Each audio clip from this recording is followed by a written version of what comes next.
Jason, good morning.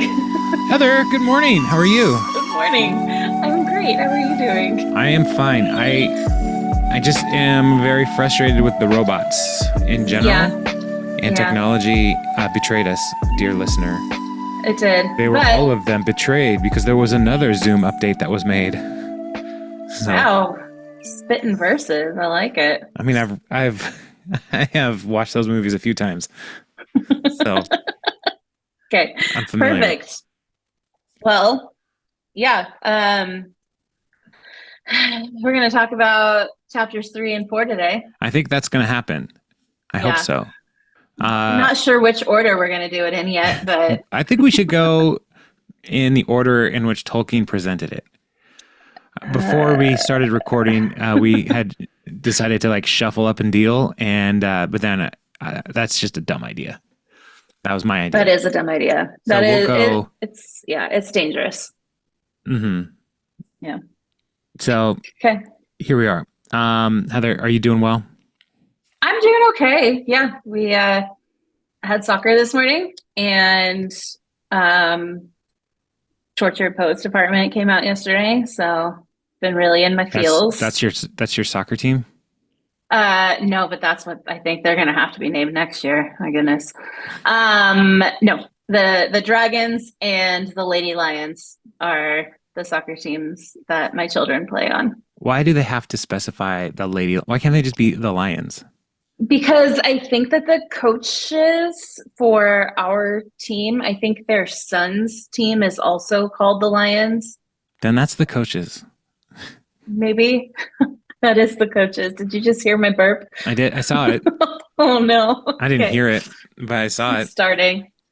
Yeah. Well, the Topo Chico right before recording is less than a great idea. You know what? It's fine.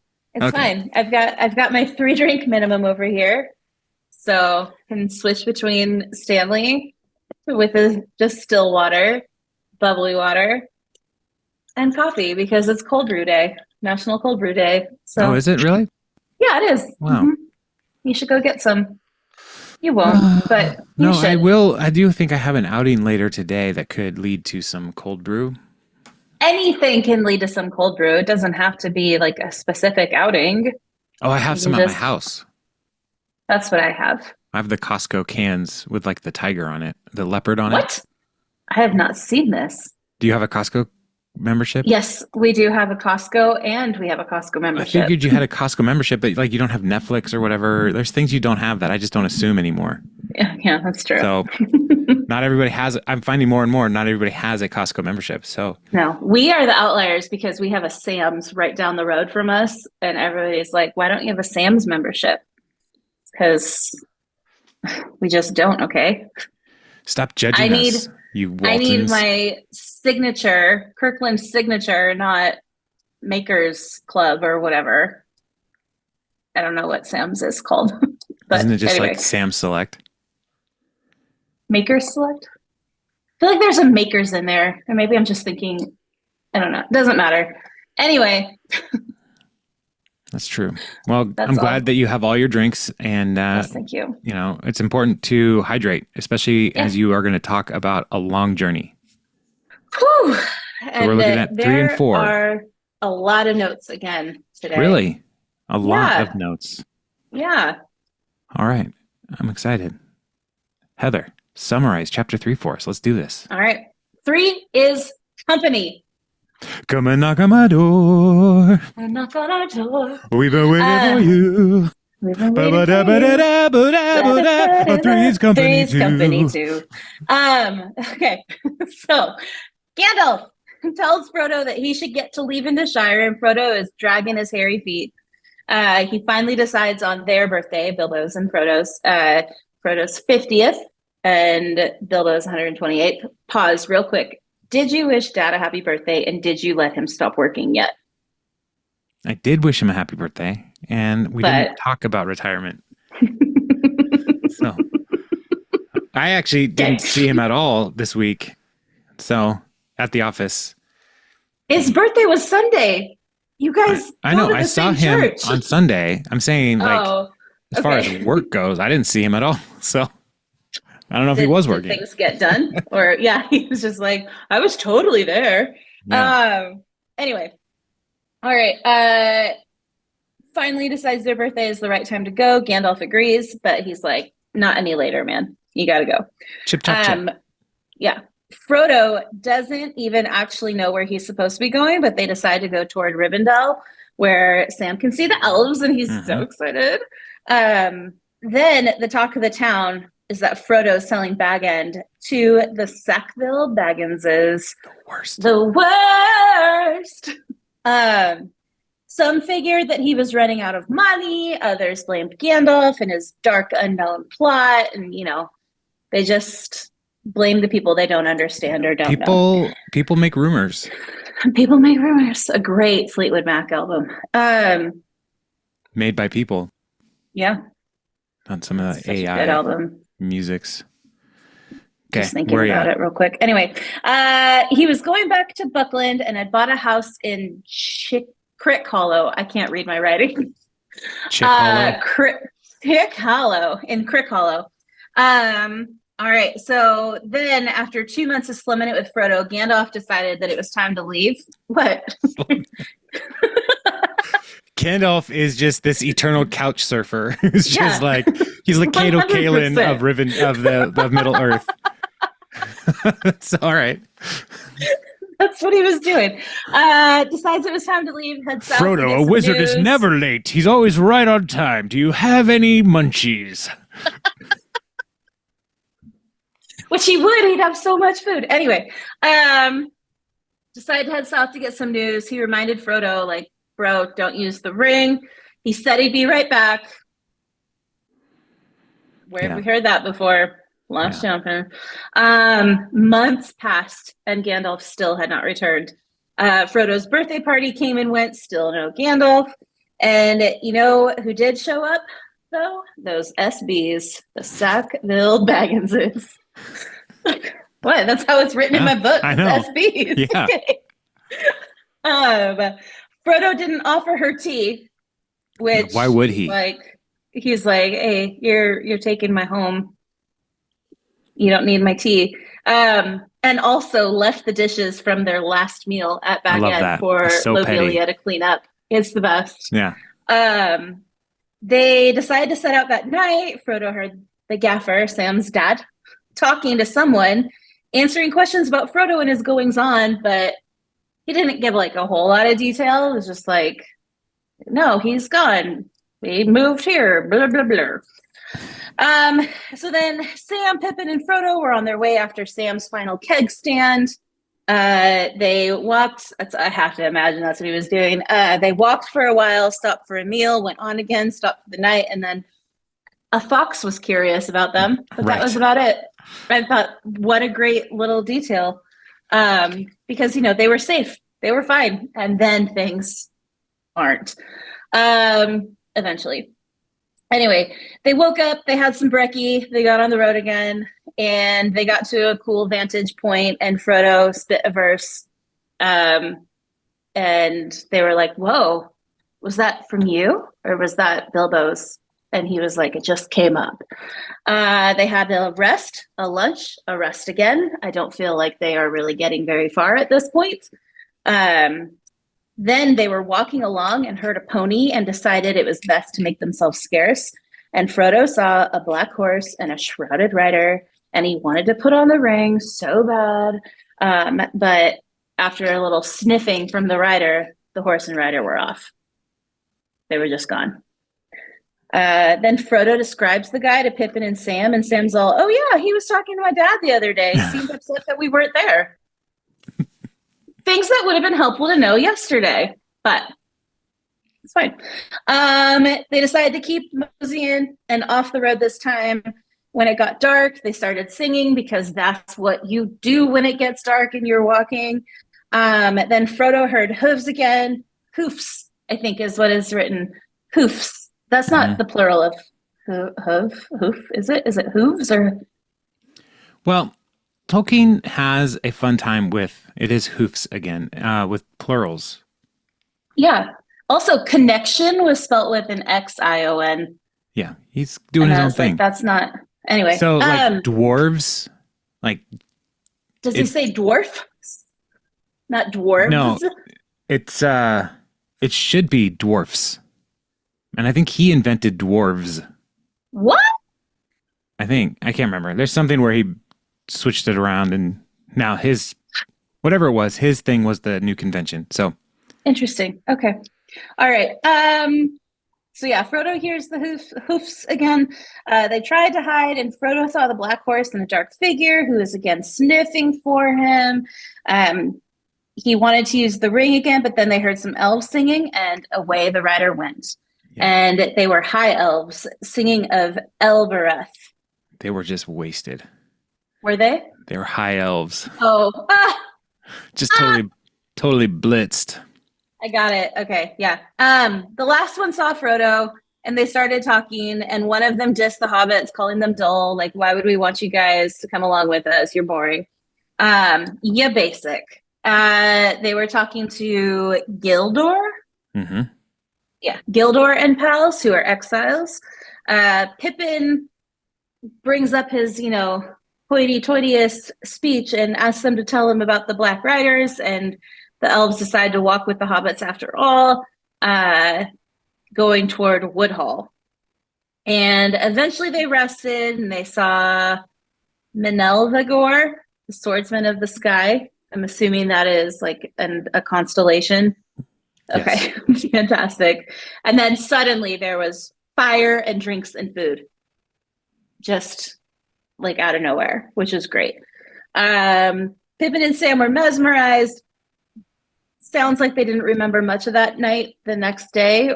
Frodo stayed up talking to Gildor. Gildor had seen Bilbo, but wouldn't say much about that. And then Gildor warns him about the dangers on literally every side of him, but wouldn't say anything about the Black Riders at that time. And basically just scoffed, saying like, bro, Gandalf should have told you about this. Like, has he not? And Frodo is probably like, yeah, Dad left. So we're on our own. Hold on. We're on our own. Do you remember that? We can make it together. Along with the Buttercream Gang. It was one of the movies. Anyway. I'm familiar with the Buttercream Gang, but yeah, I don't know that. No. It was like 5 kids that just got left by themselves, and they had to. I don't the remember late this. 80s, early 90s were a difficult time in Christian evangelical circles. I mean, is it better? No, not even a moment, or a little bit better. Anyway, Gilder encouraged him to keep going, be careful, and talk to Gandalf. One prob, no one knows where Gandalf is, so can't really talk to the man if he doesn't show up. Eventually, Gilder tells Frodo he should be on his way now, and if Gandalf isn't back, take trusty and willing friends, which is like what he's doing. Mm-hmm. So good. He does finally tell Frodo that the Black Riders are servants of the enemy, to flee to them, don't speak to them, just get away. And he tells them to sleep, but they'll tell everyone along the way to keep an eye out for Frodo and company. Chapter 3. Chapter 3. Yeah. Did it. It's good stuff. So that dumb little fox part. What did you think about that? Well, I was like, is the fox like a spy? Like, is the fox going to go tell somebody? Or is it truly just a fox? And he's like, oh, cool. That's it. Like, what was the point of it? Who knows? Okay. It's one of those weird little things where like, why did that happen? Here's a fox. Oh, look, some hobbits. Interesting. Do. Oh, big gulps, huh? Exactly. See you later. Listener, that's a quote from the classic film Dumb and Dumber, when Jim Carrey comes out of a 7-Eleven and there are some gentlemen standing outside and he just tries to bro it up with them. And all he can say is, big gulps, huh? Well, see you later. He gets back in his van. Such a great moment. It's one of those things, like one of my favorite scenes in Moneyball is when Jonah Hill is sitting at his desk waiting for paper to print. Like, That does not need to be in there at all. It does No, nothing. It does nothing for the actual plot of the movie, but it delights me so that he's just kind like, of like the fox. yeah, like the fox. It doesn't do anything. It has nothing to do with the rest of the whole book. It's just like, here's a little fox. Yeah. Big gulps, huh? It's just this random little thing that's thrown in. The whole chapter on Tom Bombadil, same deal. Can we So, skip that guy? no, I we know there's like cannot. important things in both of those chapters, but like, I Yeah. just don't. Freaking Tom Bombadil. Anyway. Yeah. So Elbereth, Yes. Gilthoniel, Githoniel is a hymn to Varda. And Varda is one of the high beings of the mythology of Middle Earth. So, yeah, she is of Valar. I looked it up. So, Okay. I'm like, why are you memorized? No. You know all this stuff. She's one of the highest of guardians. She's yeah, so she watches over the people of Middle Earth. And so as these people are traveling in dark times, they're singing this hymn to Elbereth Gilthoniel. I'm terrible at these names. And so they're singing this song as a way, as a kind of a prayer to watch over us as we travel. Oh, okay. So, okay. Yeah. And they are leaving. This is like we've said a couple times, the elves are leaving.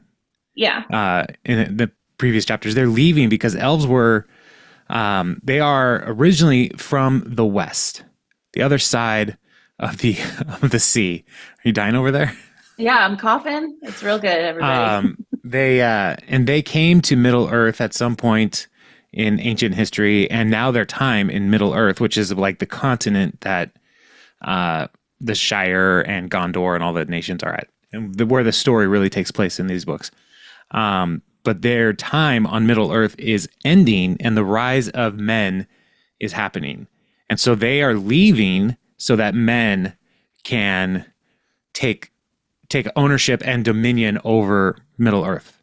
And so that's part of the tension with the elves in these books is how much do they want to invest in the conflicts of Middle Earth, knowing that they're not going to stay. Yeah. And so these elves, they're like, exiles. we don't. Yeah, we're out of here. Peace. Yeah. But even later, Elrond with his daughter, Arwen, and like the relationships there is like, I can't in good faith leave her here. And that's part of the tension for Arwen later. So anyway, so it's important, just the mythology part of it is like, why are these elves leaving? It doesn't really explain anything here. No. But it's important just to note, like, what's his face? The guy. Rivendell guy. Elrond? Elrond. I just said the name. Like with Elrond, like he's not being a jerk later when he's like, I can't help you. Like he's looking out for his people as well. Right. He has a responsibility to like steward the elves that are leaving and help them to depart. And so that's part of his tension in this whole epic. So yeah, so the elves are leaving, and they sing some songs and they know a lot of stuff, which is nice. But they speak in riddles. They do. Which I liked that Frodo was basically like, don't ask an elf for counsel. They'll tell you yes and no. Yeah. Go not to the elves for counsel, for they will say both no and yes. I thought that was kind of funny. It's true. Yeah. But Gildor himself says Gandalf should be late does not bode well, but it is said, do not meddle in the affairs of wizards, for they are subtle and quick to anger. I mean, everybody's got a thing to say about other people, like right before Frodo says. So Frodo's response to that is, go not to the elves for counsel, for they will say both no and yes. So it's like, what do you know, Gildor? You know nothing. You're not my real mom. Well, that would be really weird if Gildor was his real mom. True. On a couple levels. True. So, but then as he's talking about the enemy, telling him like, don't talk to the writers and all that stuff.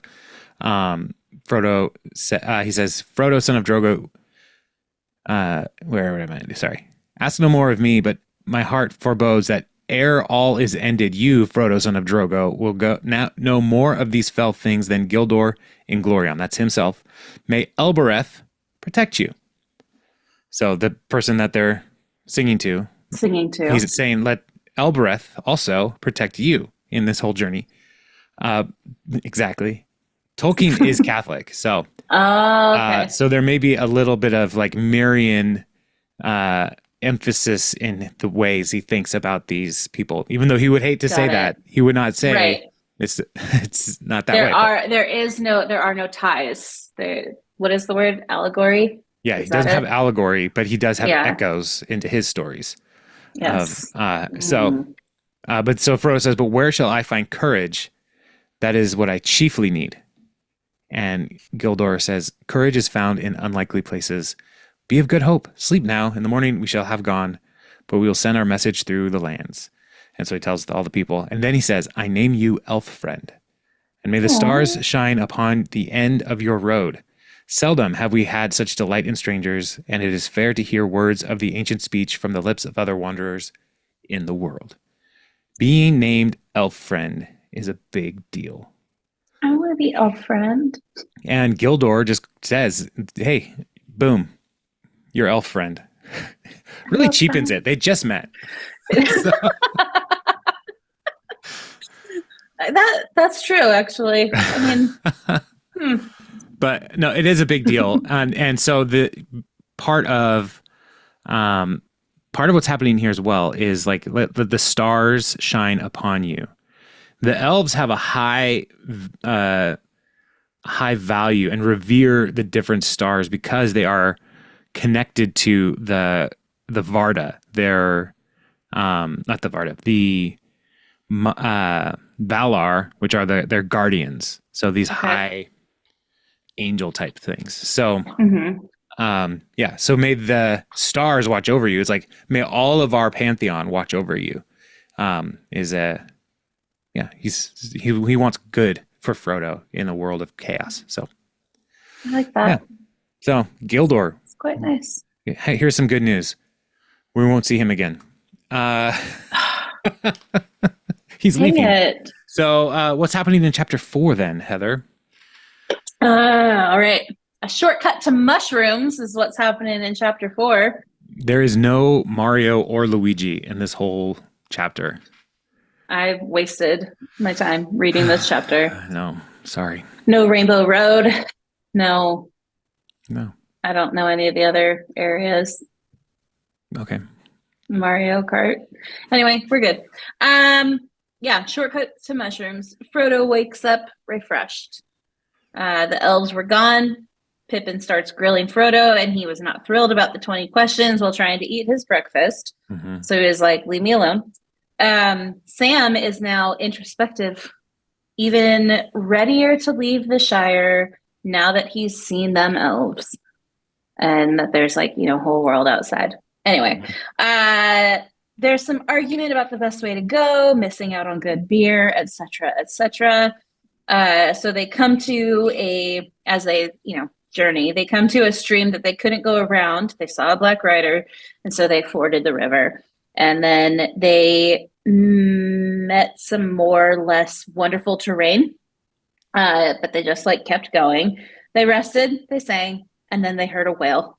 And not knowing what it was, they moved on. Was that who I think it was? Who do you think it was? Gollum. No. No? Who is it? Did we ever find out? It was most likely a black rider. Wailing? Yeah, they make a noise. So. Okay, cool. Not knowing what it was, they moved on. They were too far south and had to cut across an open field to get back on track. They came upon the land of Farmer Maggots. The land is called Bamfurlong. Sure. My writing is really atrocious right here, as I think I was falling asleep writing this. So yeah, bear you're doing with me. Great. You're doing great. Okay, thanks. Frodo wasn't thrilled as he used to pilfer slash trespass on Why this are you land. using the word pilfer as you're writing notes? He used to steal and trespass. Pilfer, pilfer, Okay, great. because my brain is just one giant like thesaurus. So anyway, My brain um, is like one giant book with other words for words.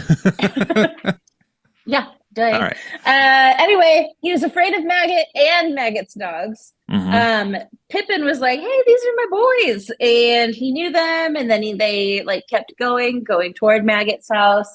They came upon his house, and the dogs were out. And Frodo's like, "Whoop, gonna pee my pants." Maggot tells them, like, he's like, "Oh, hey guys, how's it going?" Blah blah blah. Tells them that there have been some strange happenings. So it's lucky that he knew Pippin. Otherwise, probably would have been like, "Get on with you," slash release the hounds. Mm-hmm. Instead, he invites them all inside. And Maggot also lets them know that a guy on a big black horse has stopped by asking for Baggins and told him to go back west to Hobbiton. The rider said he would come back with gold if Maggot tells him when Baggins passes through. And Maggot is like, "Get on out." That he would deal with them if they ever came back asking for Baggins ever again. Mm-hmm. Just really off my lawn kind of deal. Mm-hmm. Frodo feels that they should get moving because he wants to get to the ferry before dark. And Maggot's like, "Stick around, let's eat some food, and then I'll drive you to the ferry," which is so much better. And as they finished their meal, they got in the ferry. As they got to the ferry, they heard the horse hoofs again, and Sam hid Frodo. And all of a sudden you hear, "I want Baggins," said Mary. Mary, their friend who was going to help them get across by the ferry. Wonderful. At that point, Maggot was like, "Okay, cool. We'll get you on with Mary." Handed Frodo a basket of mushrooms before heading back home. That's all I got. That's it. That's what happened in this chapter. Okay. So, yeah, you got it. Nailed it. Fantastic. That was it. So, yeah, these chapters kind of move along pretty quickly, I thought. Mhm. And they're not super long, but we Yeah. get some important details, I think, when Sam is talking, when like they wake up, and Frodo's like, "It's going to be very dangerous, Sam. It's already dangerous. Most likely neither of us will come back." Mhm. And for Sam's response, "If you don't come back, sir, then I shan't. That's certain," said Sam. "Don't you leave him," they said to me. "Leave him," I said. "I never mean to. I'm going with him if he climbs to the moon. And if any of those black riders try to stop him, they'll have Sam Gamgee to reckon with." I said. They laughed.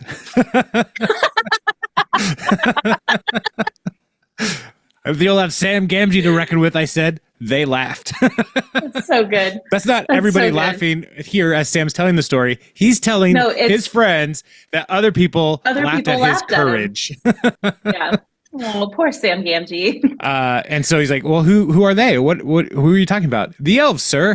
The elves The laughed elves at me. laughed at him. Which is why he's like, "Let's keep going." Yeah. Or, maybe the elves aren't yeah. as great as I thought. Yeah. So, and then he later, Frodo's like, "Do you feel any need to leave the Shire now that your wish to see the elves has come?" And he says, "Yes, sir. I don't know how to say it, but after last night, I feel different. I seem to see ahead in a kind of way. I know we are going to take a very long road into darkness, but I know I can't turn back. It isn't to see elves now, nor dragons, nor mountains that I want. I don't rightly know what I want, but I have something to do before the end, and it lies ahead, not in the Shire. I must see it through, sir, if you understand me." I love it.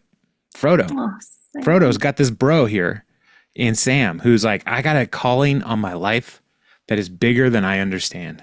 Yeah. And I'm going with you to the end, bro. Me and you. You and me. Bucky and Captain and America." Sam.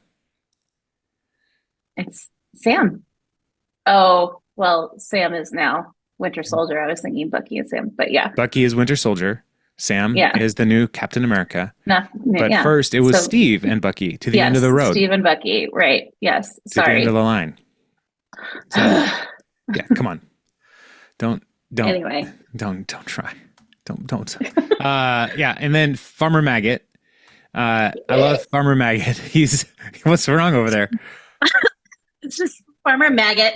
He's just such a tough guy. It's like I will show Yeah. them. But it's like no, I'll you deal won't. with you. I love his response though to these dark riders. Like if they come back, I'll say you're dead. So that's his response. Yeah. I'll just say you're dead or something. So perfect. Nobody will know. Yeah, I don't think he's dead. So yeah, but he's got his Frodo. Throughout the story, he needs to depend on other people, and Farmer Maggot is one of the first times where he's actually like afraid of a person. Like he's afraid of the writers, right? And the ring is pulling on him and all that stuff. But this is one of those times where it's like Farmer Maggot is just like a person from his past who recognized him too. It's like, I know Frodo Baggins. But like he needed to trust that Farmer Maggot isn't going to turn on him. Right. And that's going to come up again later in Bree. There's going to be people who like he can't trust necessarily, but then he's going to encounter Strider and have to like say, all right, I'm going to trust you. Even though I don't know you at all. I know the name of the pub is not the Snuggly Duckling, but that is what I'm thinking of from Tangled. What is it called? The Prancing Pony. The Prancing Pony. The Snuggly Duckling. Wow. What the heck? What's wrong with you? Oh my gosh. The Snuggly Duckling. That's you've seen Tangled. Jess was obsessed with Tangled. I've seen it a bunch of times. So such a great movie. Yeah, anyway. It is good. But then also I love the way that we are introduced to Mary at this scene is like, I want Baggins. Have you seen him? Said a muffled voice. But the voice was of Mary Brandybuck. What? So he must have been wearing a scarf or something. Yeah. So yeah, I want. And Mary's Baggins. Not crazy tall. Mary is another like. He's a hobbit. Yeah, but from a distance, maybe they had it in the dark in the scale of all the different stuff. Like, stay back, sir. So small. But from here, it's not. It would no, like from far away, he'd still be small. I crush your head. So, I don't know. The Hawks are back. I'm excited. Not the Seahawks, the Hawks in my backyard. Outside your, oh, okay. Really quickly, Hendrix during Memphis's game today was like trying to protect a little baby bird that wasn't flying. It was just like walking around. No, not yet. It was just walking around. And so Hendrix is kind of like chasing it, trying to chase it back to the tree. Traumatizing it. But yeah, which that's what we thought. And so Jeremy went to go like tell him like, hey, stop. And I was talking to somebody on the other team after the game, and I come back and Hendrix is in tears because the baby bird, like its parents, came down to like, check on it and then took off again, and poor little baby couldn't fly. And as Hendrix was just sitting there watching it, a hawk swooped down and grabbed it and like flew off with it. And Hendrix was devastated. He's like, I could have protected it. And I was like, you couldn't have though. And so I, told him, hey buddy, this is the circle of life. It moves us all. You say Hakuna Matata, bruh. Faith and love. I like said the whole thing just in like normal pace. And Memphis goes, that's from the Lion King. It is. Yeah. It is. Good job. Yep. Doesn't make it less true. I mean, did you sing to him? Nope. I just spoke it to him. Did you hold him up? I held his shoulder to be like, son, it is time. Someday, all of this will be yours. Everywhere the light touches.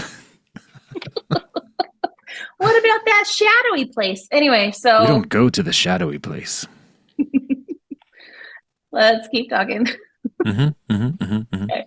I don't even know. It, right? That's the 2 chapters. So we did it, Heather. We did it. Did it. Well Technical challenges be darned. technical challenges.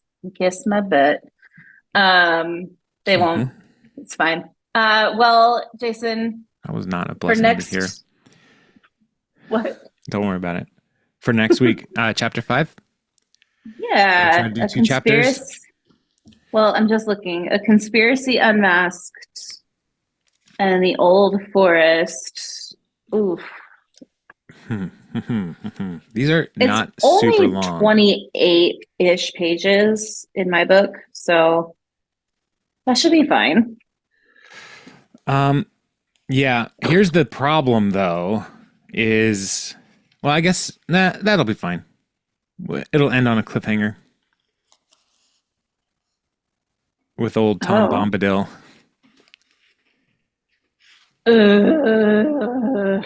Nah, not much of a cliffhanger. It'll be fine. Yeah, let's do that. 2 chapters. At the sign of the Prancing Pony / Snuggly Duckling.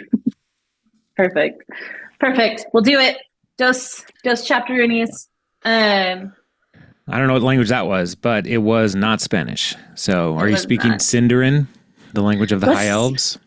Oh my gosh. It's No. pretty. So wait, did he wrote that full language then too? Or like Yeah, he made a created language it? system. So, Wow. yeah. He did a couple. He did Dwarvish Uh-huh. and there's two Elvish languages, I think. Sindarin and another one. And then there is a language of men that is not English, but these books are translated into English. Tolkien is like, he found these and he's like, hey, you guys, like Joseph Smith. Oh my And same. yeah, he's like, that Joseph Smith, he's on to something. And I don't want to start a religion or anything, but so yeah, so we'll do those, and it'll be fun. It'll be fun. Okay. Listener, So if you have any really- questions or comments, let us know. Heather, Yeah. I cut you off. That's okay. I was just gonna ask since Tolkien created the word dwarves. He didn't create the word. Well, he didn't create it, but that became like how you say it instead of dwarfs. So is it Snow White and the Seven Dwarfs? I don't know. Or is it dwarves? Let's You gonna look it up real quick? Fantastic. While he was doing that, listener, if you would like to ask any questions, you can send us an email at hobbitforming@gmail.com or hobbitforming podcast. Okay. hobbitforming@gmail.com. Or maybe it's hobbitformingpod@gmail.com, or just send us a comment on YouTube message on YouTube, go Instagram. Go leave a text review one of on us. Signs Plus, and we'll find it. Signs Plus. It's a sign company. So yeah. I consult that. Yeah, it's Snow White and the Seven Dwarfs. Interesting. 1937. Huh. Okay. It's based on the 1812 German fairy tale by the Brothers Grimm. Yeah. They're real Ooh. bummers. They really are, and their stories are awful. Well, I was just more on the last name. Pretty grim. Well, no. Good job. Good job. I have a joke for you real quick. Yeah, please. I'm going to hang up. No, go for it. Tell me the joke. There's a fine line between a numerator and a denominator. Mm-hmm. Only a fraction of people will find this funny. Mm-hmm. Because the numerator, there's the line. And it's a fraction. I get it. I see what you did there. That's all. Yeah. Anyway. I get jokes. Well, we get jokes. We're good. Okay, great, friends. So that's it. Jason, good morning. Good morning.